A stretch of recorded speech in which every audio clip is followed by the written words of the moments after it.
Someone sends you a job application. The writing is perfect. Too perfect. You paste it into a detector, and it just says AI generated. That's it. No model name, no confidence breakdown, nothing you can actually act on. That's been the state of AI detection for 2 years now.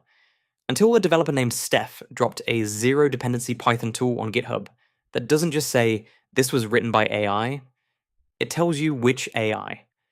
GPT-4, Claude 3, Gemini. Specific model, confidence score, no API key required, no internet connection needed. Just pure local analysis. That's Lmscan. So what does it actually do? Lmscan analyzes text using a technique called stylometric fingerprinting. Every large language model has a slightly different writing style baked into its training data and sampling parameters. GPT-4 tends toward longer, more complex sentence structures. Claude favors a certain rhythm in explanations. Gemini has its own token probability patterns. Lmscan measures things like perplexity, burstiness, token entropy, and sentence variance, then compares those measurements against a trained profile for each known model. The output is a ranked list. Model 1, GPT-4, 87% confidence. Model 2, Claude 3, Opus, 61% confidence, and so on. It runs entirely on your machine. No dependencies means you install it with one command and it works. No Flask, no PyTorch, no Hugging Face, nothing. That's a genuinely rare design choice in 2024. But here's the thing, and this is where most tools hide the truth. Lmscan is not magic. The accuracy varies significantly with text length. Feed it a 2-sentence email and the confidence scores mean almost nothing. You need at least 200 to 300 words before the stylometric signals become statistically meaningful. Below that threshold, treat any output as noise. It also has a coverage problem. The model profiles it ships with are trained on a specific snapshot of each LLM's behavior. Models get updated constantly.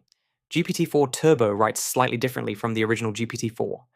Claude 3.4 and Sonnet is not the same as Claude 3 Opus.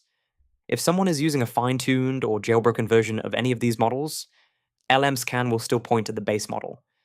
But its confidence will drop, often below 50%. What surprised me was how honest the repository readme is about this. The author explicitly says this is a research-grade tool, not a courtroom-grade one. That matters. Use it to inform a decision, not to make one. Now, where could this realistically go? The most credible near-term use case is institutional. Universities, publishers, content platforms that need an audit trail. Not we caught someone, but we flagged this document for human review because it scored 84% on GPT-4 profile. That's defensible. That's useful. A second realistic direction is API wrapping. Right now, Lmscan is a CLI tool. Someone, maybe the author, maybe a fork, could wrap it in a lightweight REST endpoint, deploy it on a small DigitalOcean droplet, and serve it as a microservice for document pipelines. The zero-dependency core makes that surprisingly straightforward. A third direction is ensemble detection. Combining Lmscan's stylometric approach with watermark detection, as more models start embedding invisible watermarks in their outputs, those two signals together would be much harder to fool than either alone. So why does this exist? The core problem is that the AI detection market right now is almost entirely black boxes. Turnitin, GPT-0, CopyLeaks, they'll give you a percentage, sometimes a colored bar, and almost never a model attribution. That opacity is a business model, not a technical necessity. Steph built Lmscan open source and dependency-free specifically to make the detection logic auditable. You can read every line of the fingerprinting code, you can disagree with the implementation, you can improve it. That's the point.